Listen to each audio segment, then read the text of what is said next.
Welcome to Jesus God palace in the name of Jesus. நேற்றுக்கு நாம் பார்த்ததுக்கு கொஞ்சம் தொடர்ச்சியை நாம் இன்றைக்கு பார்க்கலாம்.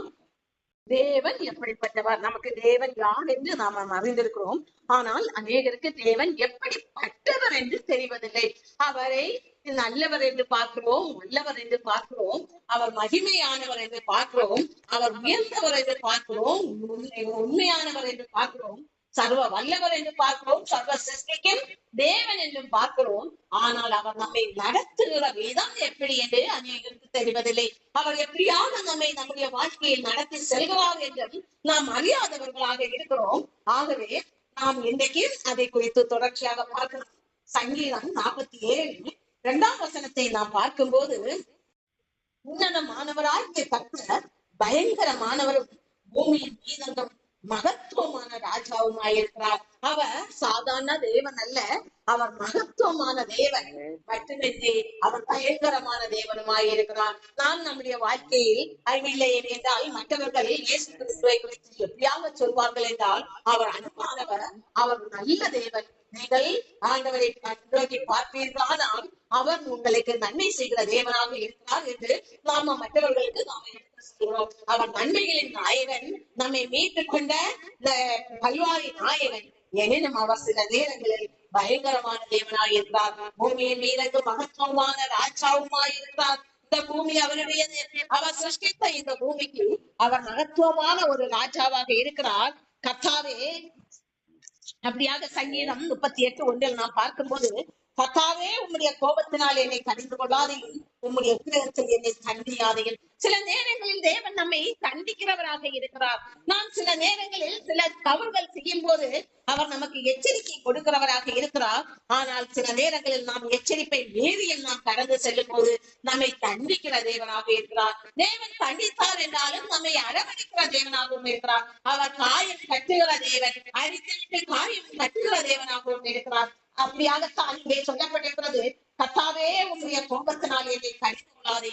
அவர் எப்போது நம் மீது கோபப்படுகிறார் நமக்கே தெரியும். ஒரு தகப்பன் சொல்லை கேட்காமல் பிள்ளைகள் போகும்போதுதான் அந்த தகப்பன் கோபப்படுகிறார், ஒரு அடி கொடுக்கிறார், அவர்களை சரியான பாதைக்கு திசை திருப்புகிறார் என்று நமக்கு தெரியும். அதே போல்தான் தேவன் அப்படிப்பட்டவர் தான். அவருடைய பொறுமையை நாம் சோதிக்கும் போது அவர் சீக்கிரமாய் நம்மை தண்டிக்கிற தேவன் அல்ல. அவருடைய பொறுமையை நாம் சோதிக்கும் போது அவர் தண்டிக்கிற தேவனாயிருப்பார். அவர் தான் நேசிக்கிற பிள்ளைகளை தான் தண்டிக்கிறவராக இருக்கிறார். துன்மார்க்கர்களோ வரும் அழிவு அதிபயங்கரம், ஆனால் அவர்களை அவர் ஒன்றும் செய்வதில்லை. அவர்களுக்கு நியமித்த நேரம் இருக்கிறது, அப்போதுதான் அவர்களுக்கு அங்கே அவர் தண்டனை கொடுக்கிறவராக இருக்கிறார். ஆனால் தேவனுடைய ஒரு பிள்ளை அவரை விட்டு நீங்கி போகும்போது நாம நேற்று பார்த்தோம், அவருக்கு கோட்டைக்குள் அவர் இருக்க வேண்டும். அந்த கோட்டையை தாண்டும் போதுதான் அங்கே பிரச்சனை வருகிறது என்று. என்னுடைய நான் ஏன் கோட்டை என்று சொல்கிறேன்? தேவனுடைய வார்த்தைகள் தான் கோட்டை, தேவனுடைய வசனங்கள் தான் நமக்கு கோட்டை, தேவனுடைய வழிகள் தான் நமக்கு கேடகமும் கோட்டையும், வார்த்தையும் வசனமும் தான் கேடகமும் கோட்டையும் என்று நாம பார்த்திருக்கிறோம். ஆனால் சில நேரங்களில் அவர் நமக்கு ஒரு கோட்டையை போடுகிறவராக இருக்கிறார். நான் இது அநேக நாட்கள் நான் பார்த்திருக்கிறேன். இது நான் நேற்றைக்கு முன்னைக்கும் தேவன் என்னுடைய வாழ்க்கையை எப்படியாக வழி நடத்தினார். அது அந்த அனுபவத்திலிருந்து நீங்கள் கற்றுக்கொள்கிற பாடம் என்ன என்பதைத்தான் நேற்றைக்கு நாம பார்க்கிறோம். அப்படியாக நாம கடந்து செல்லும் போது தேவனுடைய இரக்கத்தையும் தேவனுடைய அன்பையும் நாம் பெறுகிறவர்களாக இருப்போம். ஆகையினால் தான் நான் இதை என்னை தேவன் நடத்தினது, நான் எப்படியாக தேவனை கண்டேன், நான் எப்படியாக தேவனை கண்டடைந்தேன், அதை தான் நான் இங்கே உங்களுக்கு சொல்கிறதாக இருக்கிறேன். அப்படியாக நான் அநேக தடவை நான் பார்ப்பேன். ஆண்டவர் எனக்கு ஒரு வார்த்தையை சொல்வார், ஒரு கோட்டையை போடுவார். ஒரு கோட்டை அல்ல, ஒரு கோடை போடுவார். சிலர் என்ன செய்வாங்கன்னா, இது ஒரு கோலை போடுவாங்க. இந்த கோலை நீ தாண்டக்கூடாது, ஏன்னா அடி விழுந்துருவாங்க சிறு பிள்ளைகளுக்கு. அதே மாதிரி ஒரு கோட்டை பண்ணுவாங்க, இல்லைன்னா கட்டி போடுவாங்க. சிறு பிள்ளைகள் அடங்காத பிள்ளைகளாக இருந்தால் கட்டி போடுவாங்க சிலர். அப்படின்னு நான் பார்த்திருக்கிறேன். இப்படியாக ஆண்டவர் ஒரு கோலை போட்டுவிட்டு சொல்வார், இந்த கோட்டுக்குள் நீ என்ன வேணுங்களும் பண்ணும். அதாவது அந்த கோட்டுக்குள் நாம் பரிசுத்தத்தை தான் காத்துக்கொள்ள முடியும். அதை தாண்டி நாம அங்கே இல்லை. பரிசுத்தம், தேவனுடைய கோட்டை என்பது பரிசுத்தம். அந்த கோட்டைக்குள் நீ எப்படி வேணுங்களும் நீ இருந்துக்க, ஆனால் கோட்டையை காட்டாதே என்று எனக்கு ஆண்டவன் அநேக தரங்கள் சொல்லி இருக்கிறான். காரணம், அந்த கோட்டைக்கு வெளியே சென்றால் ஆபத்து. இந்த கோட்டைக்கு நீ எப்படி வேணுங்களும் வாழலாம். இதுல இருந்து நாம தெரிந்து கொண்டால் போதும், நம்முடைய தேவன் கடுமையான தேவன் அல்ல. நம்முடைய தேவன் கட்டுப்பாடு நிறைந்த தேவன் அல்ல. இது நான் என்னுடைய அனுபவ வாழ்க்கையை நான் காண்கிறேன். அநேக தேவனை நெருங்கும் போது பயப்படுவார்கள். ஐயோ, அவர் அக்கினி பட்சிக்கிற தேவன், நாம் ஏதாவது ஒன்று சிறு தவறு பண்ணால் கூட அவர் அடிப்பார் என்று நாம சில பயப்படுவார்கள். ஆனால் தேவன் நமக்கு ஒரு நெருங்கிய தோழனாகவும் அதிகமாய் தேவன் ஒரு நண்பனாகத்தான் நம்மை வழி நடத்துவார். அடுத்ததாக ஒரு தகப்பனாக இருந்து நம்மை வழி நடத்துவார். தகப்பன் என்பவர் தேவையில்லாமல் அடிக்க மாட்டார். சும்மா சும்மா எல்லா காரியத்துக்கும் போட்டு அடிக்க மாட்டார்கள். முதல்ல இதை செய்யாதே செய்யாதே என்று எச்சரிக்கை தான் கொடுப்பார்கள். சரியில்லை சரியில்லை, நீ இப்படி பண்ண இப்படி. இதுதான் தேவன். அப்படியாக அந்த கோட்டையை வளைந்து விட்டு இதற்குள் நீ எப்படி வேண்டாமானாலும் நீ இருந்து கொள்ளலாம் என்றுதான் சொல்லுவார். அப்ப பாருங்க, தேவன் என்ன பயங்கர கட்டுப்பாடான தேவனா. உடை விஷயத்துல கூட தேவன் எனக்கு சொல்லியிருக்கிறார். இன்னைக்கு அநேகர் ஏதோ சொல்லுவாங்க. ஆனால் தேவனோடு நான் இருந்து தேவனோடு வாழ்ந்தவள், அதனால் அதை மற்றவர்கள் ஏற்றுக்கொண்டாலும் ஏற்றுக்கொள்ளாவிட்டாலும் அது எனக்கு கவலை இல்லை. ஆனால் நான் தேவனோடு திரும்பி வாழ்ந்ததனால் சொல்கிறேன், உடை விஷயத்திலேயும் கூட எனக்கு தேவன் கட்டுப்பாடுகளை விதிக்கவில்லை. அவர் ஒன்றே ஒன்றுதான் சொல்லுவார், மற்றவர் பார்வைக்கு அருவருப்பாக இருக்கும்படியாக நீ எந்த உடையும் போடாதே, மற்றபடி எந்த உடை வேண்டுமானாலும் போடும். இதுதான் எல்லாருமே சொல்வார்கள். மற்றவர் பார்வைக்கு அருவருப்பாக இருக்காதபடி நாம் நடந்து கொள்ள வேண்டும். மற்றவர்கள் ஆண்டவர் வேத வசனம் அப்படியாகத்தான் சொல்லி இருக்கிறார். இடரல் அடையாதவர் மற்றவர்கள் நம்மை பார்த்து இடரல் அடையக்கூடாது. இதுதான் தேவனுடைய ஒரே குறிக்கோள். அந்த இடரல் அடைந்தார்கள் என்றால் அவர்கள் வீழ்ந்து போவார்கள். ஆகையினால் ஒரு மனுஷனை இடரல் அடையும்படியாக நாம் வாழக்கூடாது. ஒரு ஆணா இருந்தாலும் ஒரு பெண்ணா இருந்தாலும் உடை விஷயத்திலும் சரி, எந்த விஷயத்திலே ஆனாலும் நாம் எப்படியாக வாழ வேண்டும், மற்றவர்கள் இடரல் அடையாதவாறு நாம் வாழ்ந்து கொள்ள வேண்டும். இது எனக்கு தேவன் கற்றுக் கொடுத்தது. உடைகள் விஷயத்துல அநேகம் சொல்லுவாங்க, அப்படிதான் உடை போடணும், இப்படிதான் உடை போடணும் அப்படின்னு பயங்கரமா கட்டுப்பாடுகளை பேசுவார்கள். ஆண்டவர் அதைத்தான் விரும்புகிறார்கள். ஆனால் நான் இன்னைக்கு உங்களுக்கு சொல்கிறேன், நான் தேவனோடு அதிகமாய் நெருங்கி வாழ்ந்ததுனால் நான் சொல்கிறேன், அவர் அதிகமாய் ஒவ்வொரு காரியத்தையும், எங்க வீட்டில் ஒரு கடுகு இல்லை என்றால் கூட 5 ரூபாய்க்கு கடுகு வாங்க வேண்டும். ஆனால் 5 ரூபாய் நமக்கு சர்வ சாதாரணமாக நம் கையில் இருக்கும். ஆனால் கடுகு தீர்ந்து போனாலும் என் கையில் 10,000 ரூபாய் இருந்தாலும் தேவனிடம் சொல்லாமல் என் வீட்டில் அந்த கடுகு வராது. இதிலிருந்து நீங்கள் புரிந்து கொள்ளுங்கள், தேவன் எப்படியாவது வழி நடத்துகிறாங்க. அது எப்படியாவது ரொட்டேஷன் பண்ணி தேவன் செலவுக்கு போயிடும். 10,000 ரூபாய் எங்கிட்ட இருக்கு, ஆனால் 5 ரூபாய் கடுகு என்னால் வாங்க முடியாது. அவர்கிட்ட சொல்லாமல் நான் அந்த கடுகுக்கு வாங்க வேண்டும் என்றாலும் தேவன் தான் சொல்ல வேண்டும். எனக்கு இந்த என்னுடைய இங்கே இந்த பொருள் தேர்ந்து போனது என்று சொல்லும் போது அது தானாகவே ஆயத்தமானது மாதிரி ஆகும். ஆனால் சில நினைப்பார்கள் 5 ரூபாய் காரியம் தானே என்று. ஆனால் அந்த 5 ரூபாய் காரியமும் என் வீட்டில் அவரிடம் சொல்லாமல் என் வீட்டில் வராது. அப்ப இதுல இருந்து அறிந்து கொள்ளுங்கள், தேவன் எதை எதிர்பார்க்கிறோம். அந்த கோட்டைக்கு நீ எப்படி வேண்டும் என்று வாழும் என்று ஏன் கொடுக்கிறான்? அவரோடு நாம் இருக்க வேண்டும், அவரோடு எல்லாவற்றையும் பேச வேண்டும். அப்ப தேவன் எப்படிப்பட்டவர் என்று நீங்கள் அறிந்து கொள்ளுங்கள். நாம் அவரை நேசிக்க வேண்டும் என்று அவர் நினைக்கிறார். அந்த நேசித்திருந்தாதான் அவரோடு நாம் போய் சொல்ல முடியும். எனக்கு இந்த பொருள் இல்லை, நாம ஒரு 1000 ரூபாய் இருந்தாலே உடனே ஓடி போறோம், எனக்கு அந்த பொருள் வேணும் இந்த பொருள் வேண்டும் என்று நாம ஓடி போய் வாங்க ஓடுவோம். ஆனால் அது நமக்கு நிலையில்லாததாக இருக்கிறது. நமக்கு வீட்டுல அது நல்ல பொருள் வருதா என்று நமக்கே தெரியாது. ஆனால் தேவனோடு நாம் சொல்லி நாம் செய்யும் போது அவர் நமக்காக ஆயத்தம் பண்ணுகிற அந்த கடுவா இருந்தாலும் அது அதிக பலனை கொடுக்கிறதாக இருக்கிறது நம்முடைய ஆரோக்கியத்துக்கு. இதைத்தான் அவர் விரும்புகிறார். தேவன் எப்படிப்பட்டவர்? இதைத்தான் விரும்புகிறவராக இருக்கிறார். நாம் எல்லாவற்றையும் அவரோடு சொல்லி பழக வேண்டும். அந்த கோட்டைக்கு இருந்தோம் என்றால் மட்டுமே இதை நாம் சொல்ல முடியும். ஆகையினால் தான் அவர் அந்த ஃப்ரீடம் கொடுக்கிறார். இந்த கோட்டைக்குள் நீ இருந்து எப்படி வேண்டுமானாலும் வாழ்க்கையே அங்கே பரிசுத்தம் நிறைந்ததாக இருக்கிறது. அங்கே மகிமை, அந்த கோட்டைக்குள் என்ன இருக்கிறது? மகிமை நிறைந்ததாக இருக்கிறது, வல்லமை நிறைந்ததாக இருக்கிறது, அவருடைய அன்பு நிறைந்ததாக இருக்கிறது, நம்முடைய அன்பு அவருக்குள் இருக்கிறது, அவருடைய அன்பு நமக்குள் இருக்கிறது. இதுதான் ஒரு குடும்ப கோட்டை என்று நான் இத்தனை நேரமா பேசிக் கொண்டிருந்தேனே, அவருடைய குடும்பம் தான் அந்த கோட்டை. அந்த கோட்டைக்குள் நாம் இருக்குமானால் அதைத்தான் தேவன் விரும்புகிறார். அப்படிப்பட்ட தேவன் நம்ம எவ்வளவு நேசானால் இன்னைக்கு யாருமே அந்த குடும்பத்துக்குள் வாழ விரும்பவில்லை. ஓடிக்கொண்டே இருக்கிறார்கள், கோட்டையை தாண்டி ஓடுகிறார்கள். அதனால் தான் இன்னைக்கு அநேகர் வீழ்ந்து போகிறவர்களாக இருக்கிறார்கள். அப்படியாக யாத்திராகமம் 16ஆம் அதிகாரம் 23ஆம் வசனத்தை நாம் பார்க்கும்போது அவன் அவர்களை நோக்கி, கர்த்தர் சொன்னது இதுதான், நாளைக்கு கர்த்தருக்குரிய பரிசுத்த ஓய்வு நாளாகிய ஓய்வு நீங்கள் சுட வேண்டியதை சுட்டு வேவிக்க வேண்டியதை வேவித்து மீதியாய் இருக்கிறதையெல்லாம் நாளை மட்டும் உங்களுக்காக வைத்துக் கொள்ளுங்கள். இது யாருக்காக சொல்லப்பட்டது? இஸ்ரவேல் ஜனங்கள் அங்கே ஒன்றுமில்லை, அவர்கள் வனாந்தரத்தில் போய்கொண்டிருக்கிறார்கள், அங்கே எதுவும் இல்லை. அவர் வானத்திலிருந்து தேவதூதர்களின் மன்னாவை அங்கே அவர்களுக்கு கொடுக்கிறார். அவர்களுக்கு 6 நாளும் 6 நாட்களுக்கு பொழிகிறார், ஒவ்வொரு நாளும் அங்கே கொடுக்கிறார்.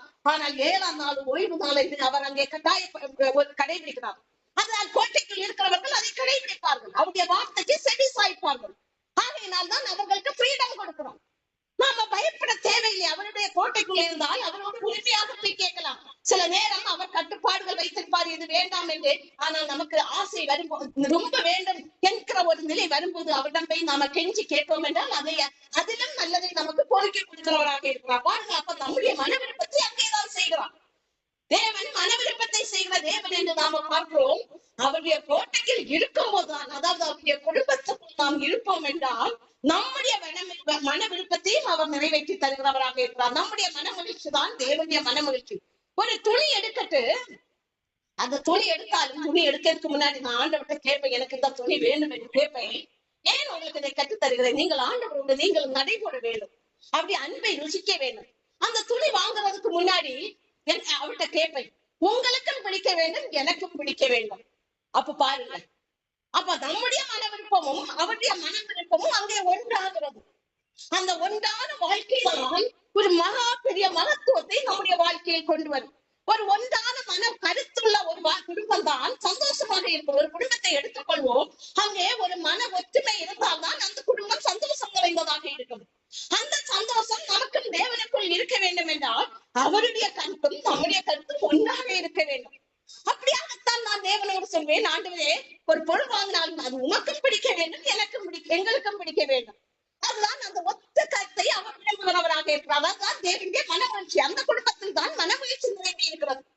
அவர் கட்டளையிட அவர் மட்டும் இதைத்தான் செய், இதைத்தான் என்று அடிக்கிற தேவன் அல்ல. அது சில விஷயத்தில் அவர் அப்படி கட்டாயப்படுத்துவார். காரணம், அது நமக்கு பின்னாலும் தீங்கு வரும். நாம் அதை வேண்டும் என்று கேட்போம், ஆனால் அது பெரிய ஒரு ஆபத்தை நமக்கு கொண்டு வரும் என்று தேவனுக்கு தெரியும். ஆகையினால் சில நேரங்களில் இது உனக்கு வேண்டாமே வேண்டாம் என்று அவர் கட்டாயப்படுத்துவார். எதற்காக? நாளைக்கு நம்முடைய வாழ்க்கை நன்றாக இருக்கும்படிக்குத்தான் அப்படி சொல்வாரே தவிர வேற எந்த விஷயத்திலுமே தேவன் நம்மை கட்டுப்படுத்துகிற தேவன் அல்ல. அவர் நம்மை கட்டாயப்படுத்தி செய்கிற தேவனும் அல்ல. அவரோடு இணைந்து நாம் ஒரு குடும்பமாக வாழ வேண்டும், அன்பான ஒரு குடும்பமாக, ஒரு ஐக்கியமான ஒரு குடும்பமாக வாழ வேண்டும் என்றுதான் தேவன் எப்போதுமே எதிர்பார்க்கிறார். அப்படியாகத்தான் ஆதாமும் ஏவாளும் தேவனோடு இணைந்து ஒரு வாழ்க்கை வாழ வேண்டும் என்றுதான் நாங்கள் அவர்களை படைத்தார் என்று நாம பார்க்கிறோம். அப்படியாக சில நேரங்களில் தேவன் அடிக்கிறவராக இருக்கிறார், தண்டிக்கிறவராக இருக்கிறார். அப்போது அவர் தண்டித்தார் என்றால் அது நமக்கு அதிக வலியை கொடுக்கும். நான் எச்சரிக்கையா இருப்பேன். எப்போதுமே தேவனோடு ஒன்று சொல்வேன், ஆண்டவரே, உலகமே அடித்தாலும் நான் ஏற்றுக்கொள்வேன், அது எனக்கு வலிக்காது. ஆனால் நீங்க அடித்தால் எனக்கு வலிக்கும். ஏன் அடித்தால்? அவர் ஒரு சிறு அடித்தந்தால் ஏன் வலிக்குது? நமக்கு ஒரு அன்பு மிகுந்த ஒரு மனுஷன் நம்மை ரொம்ப நேசிக்கிறாங்கன்னு வச்சுக்கோங்க, நாம அவங்களை ரொம்ப நேசிக்கிறோம். அவங்க ஒரு அடி அடிச்சா நமக்கு ரொம்ப வலிக்கும். ஆனா உண்மையிலேயே அங்க அடி நமக்கு வலிக்காது, மனசு வலிக்கும். அதைத்தான் நான் தேவனோடு சொல்றேன், ஆண்டவரே, உலகமே அடித்தாலும் அது காயமாக இருக்கும், ஆனால் நீங்க ஒரு அடி அடித்தால் என் மனசு அப்படியே தகர்ந்து போயிடும். அப்படியாகத்தான் நம்முடைய வாழ்க்கை இருக்க வேண்டும். அந்த தேசம் ஒரே ஒரு டைம் தான் நான் ஆண்டவர்கிட்ட அடி வாங்கியிருக்கிறேன். மற்றபடி சின்ன சின்ன விஷயத்துக்கு அவர் இது பண்றது சரியில்லை அப்படியாக பேசுவான். அதான் அந்த குடும்பத்துக்குள் இருந்தால் அப்படியே அவர் நம்மோடு உறவாடுகிறவராக இருக்கிறார். அந்த குடும்பத்துக்குள் தான் நீங்கள் இருக்க வேண்டும். குடும்பத்துக்குள் இல்லாதவர்கள் தான் பேசுவார்கள், ஆண்டவர் பேச மாட்டார். ஆண்டவர் நம்மோடு பேசுகிற தேவன் அல்ல, வசனத்தின் மூலம் தான் பேசுவார். அப்ப அவர் ஜீவனுள்ள தேவன் ஆயிட்டே, அப்ப அவர் நடமாடுகிற தேவன் ஆயிட்டே. அப்படி இருக்கும்போது அவர் பேசுகிறத நமக்கு ஏன் தெரியாது? நான் குடும்பத்துக்குள் இல்லை, ஆகையினால் தான் அவர் பேசுகிறதை நாம் கேட்கவில்லை. ஆகையினால் தான் மற்றவர்கள் சொல்வார்கள், ஆண்டவர் வசனம் மூலம் தான் பேசுவார் என்று. அவர் ஜீவனுள்ள தேவன், நம்மோடு இடைபடுகிற தேவன், நம்மோடு நடமாடுகிற தேவன், நம்மை நடத்தி செல்கிற தேவன், நம்மை கரம் பிடித்து நடத்தி செல்கிற தேவன், நமக்கு ஆலோசனை தருகிற தேவன். அப்போது அவர் பேச மாட்டாரா? அவர் பேசுகிற தெய்வம் அல்லவா? ஆகையினால் நம் குடும்பத்துக்குள் இல்லாததனால் தான் அப்படி பேசுகிறார்கள். யார் குடும்பத்துக்குள் இருக்கிறார்களோ அவர்கள் தேவன் என்னோடு பேசுகிறார் என்று சொல்வார்கள், என்னோடு உறவாடுகிறார், என்னோடு தடை போடுகிறார் என்று கரம் பிடித்து என்னை நடத்துகிறார் என்று சொல்வார்கள். அப்படியாகத்தான் ஒரே ஒரு தடவை தான் நான் தேவனிடம் இருந்து அடி வாங்கினேன். அந்த அடியை நான் மறக்கவே மாட்டேன். அது ஒரு சாதாரண அடிதான், ஆனா அது பெரிய வலியை கொடுத்தது. எப்படியெனில் எங்களுக்கு அவர் தான் எங்களை நடத்தி சென்றார் என்று நான் சொன்னேன். எங்களுக்கு ஏதாவது ஒரு அமௌண்ட் கொடுக்கிறாரு, ஏதோ ஒரு ரொட்டேஷன்ல லைஃப் ஓடிக்கொண்டிருக்கிறதுன்னு வைத்துக் கொள்ளுங்கள். திடீர்னு ஒரு கொஞ்சம் ரூபாய் கொடுக்குறாரு, அதுல ஒரு பங்கை நாங்க எடுத்து மாற்றுவோம். எப்படி எதுக்காக? அப்படியே ஒரு ரவுண்ட் அடிக்க. அது எல்லாரும் நினைக்கிறதா. அப்படியே ஒரு ரவுண்ட் அடிச்சுட்டே வருவோம். அங்க காண்கிற பொருள் ஏதாவது வாங்கி சாப்பிடுறது, இப்படியாக ஒரு அதான் தேவன் நம்மை அந்த சந்தோஷத்திலேயும் நடத்தி செல்கிறார். வீட்டுக்குள்ளே அடைத்து வைக்கவில்லை, வெளியிலே கொண்டு போய் அப்படியே ஒரு மன மகிழ்ச்சியை தருகிறார் தேவன். அப்ப தேவன் எப்படிப்பட்டவர் என்று நீங்களே நினைத்து பாருங்கள். தேவனோடு ஒரு வாழ்கிற வாழ்க்கை பாருங்கள், எந்த உலகத்திலும் கிடைக்காத அந்த சந்தோஷம். அப்படியாக நான் வாழ்கிறதுனால், நாங்கள் வாழ்கிறதுனால் தான் இதை சொல்கிறேன். அந்த சந்தோஷம் மிகுதியினால் தான் இன்றைக்கு நான் பேசுகிறேன் தேவன் எப்படிப்பட்டவர் என்று. நமக்கு டைம் ஆகி போறது. அப்ப ஒரு நாளைக்கு திடீர்னு யாராவது என்னை பிரேயருக்கு கூப்பிடுவாங்க. நான் இவர்கிட்ட ஒரு வார்த்தை சொல்லிட்டு ஓடிடுவேன் சில நேரங்கள்ல. அதுதான் நாங்க மாட்டிக்கொண்டது. நாளைக்கு பெரிய ஆபத்து மாதிரி வரும், உனக்கு அங்கே கண்டி வைத்திருப்பார்கள், அதை நீ உன்னிப்பாக என்றால் கேட்காமல் நீ ஓடுகிறாயே என்று அவர் பல நாள் பார்த்து கொண்டே இருந்தாரு. அடிக்கவே இல்லை. திடீர்னு அவருக்கு ஒரு கோபம் வந்தது. ஒரு நாளைக்கு ஒரு சிஸ்டர் என்ன கூப்பிட்டாங்க, பிரேயருக்கு வாங்க அப்படின்னு. நான் என்ன பண்ண வேணும், இவருக்கு பிரிய இல்லைன்னா நான் போக கூடாது. எனக்கு என்னன்னா சரி அப்படியே ஒரு பிரேயருக்கு பண்ண சாக்கில அப்படியே ஒரு சுத்திட்டு வரலாம் அப்படின்னு ஒரு எண்ணம். அப்படியாக நான் இப்படியாகத்தான் போயிட்டு இருக்கேன்.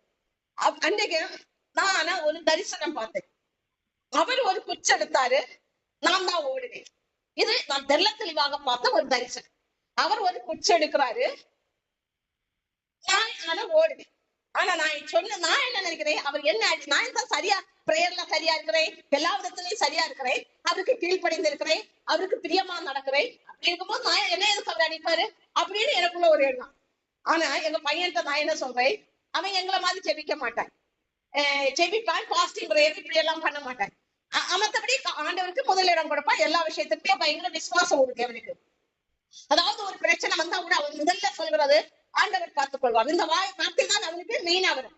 எந்த பிரச்சனை இருக்கட்டும், பண பிரச்சனை இருக்கட்டும், எந்த ஒண்ணா இருக்கட்டும், அவர் பார்த்துக் கொள்வார். இந்த வார்த்தை தான் அந்த ஆபிரகாம் சொன்ன மாதிரி, அவர் பார்த்துக் கொள்வார், ஆண்டவர் பார்த்துக் கொள்வார். நீங்க ஏன் அதை குறித்து நினைக்கிறீங்கன்னு சொல்லுவார். ஆனா அவன்கிட்ட தான் சொல்லி உனக்கு தான் அடிபட போது நான் தரிசனம் பார்த்தேன், நான் பார்த்தேன்னா அது நடக்கும் எங்களுக்கு. நான் பார்த்தேன் உனக்கு தான் அடிபட போது, எங்களை மாதிரி நீ ஜெபிக்கல. அவன் ஒண்ணுமே பேசல, அவன் சைலண்டா இருப்பான், அவன் அப்படிப்பட்ட டைப். சரி என்னவோ நான் என்ன தப்பு பண்ணிருப்பேன் அப்படின்னு அவன் நினைச்சிருப்பான் போல. அடி விழுந்தது எனக்கு. யார் ஓடினது? நான் தான் ஓடினேன். ஆனா அடி விழுந்தது எனக்கு, எங்க பொண்ணுக்கு. நாங்க தான் ஓடி சுத்தோம்.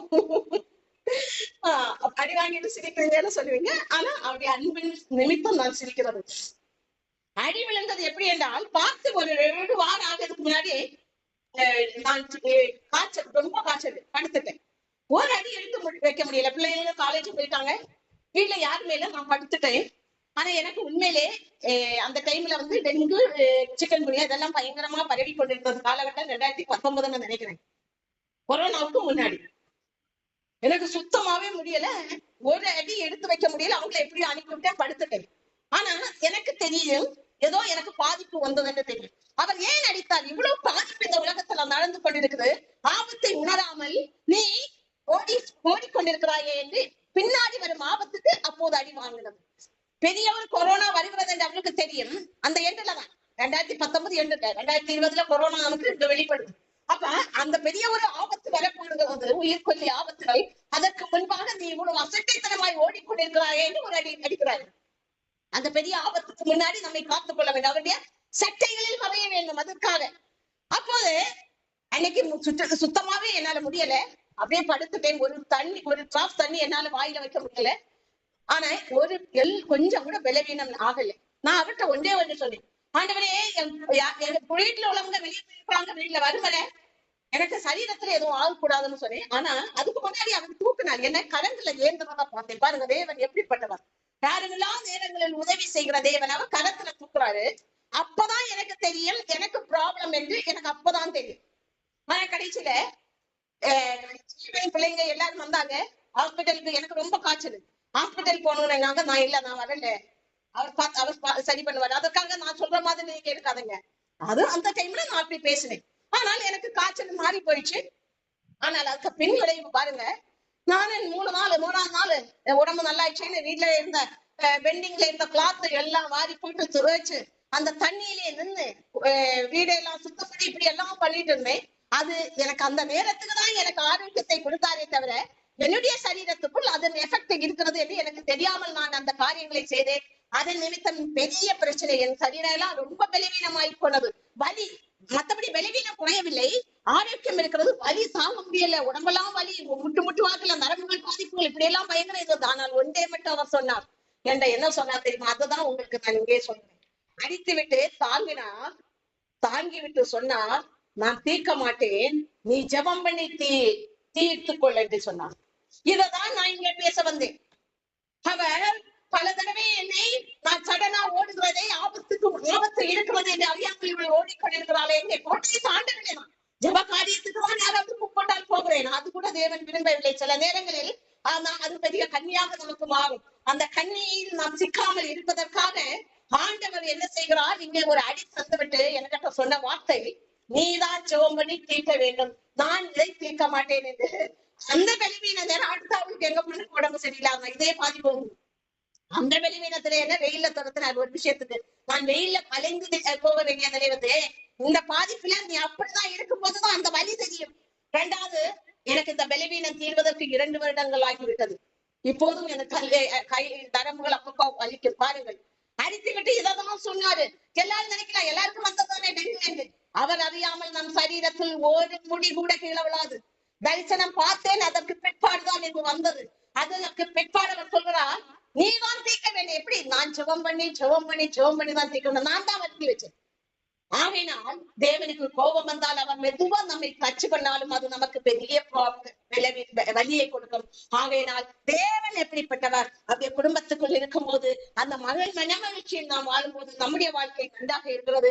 அந்த மனமகிழ்ச்சியின் மிதப்பில் நாம் வாழும்போது அது ஒரு பெரிய சந்தோஷமாக இருக்கும்.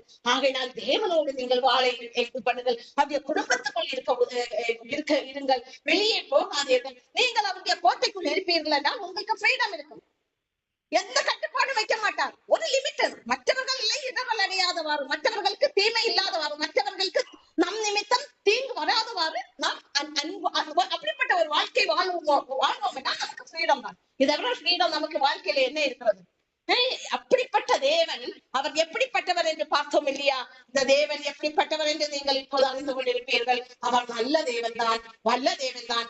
அவருடைய கோட்டைக்குள் அவருடைய குடும்பத்துக்குள் இருக்கும் வரை நமக்கு அவருடைய மனமகிழ்ச்சி நம்முடைய வாழ்க்கையில் இருக்கும். அவருடைய கோட்டையை அவருடைய குடும்பத்தை விட்டு வெளியேறும் போதுதான் நமக்கு பிரச்சனை. ஆகையினால் நாம் எப்போதும் அவருடைய குடும்பத்துக்குள் இருக்க நம்மை தயார்படுத்திக் கொள்வோமாக. அவருடைய குடும்பத்துக்குள் இருப்பதற்கு நாமை பழக்கப்படுத்திக் கொள்வோமாக. ஏதாவது ஒன்று தெரியவில்லை, அவரோடு கேளுங்க. ஆண்டவரே, எனக்கு தெரியவில்லை, அதற்காக நான் பெரிய துன்பத்துக்கு போய் உட்படுவனோ அப்படி என்று கேட்கும் போது அவர் அதற்கு பதிலை தருகிறவராக இருக்கிறார். இதை செய்யாதே, இது உனக்கு பிரச்சனை வரும், இது உனக்கு பிரச்சனை வராது என்று எல்லாவற்றையும் நமக்கு சொல்கிற தேவனாக இருக்கிறார்.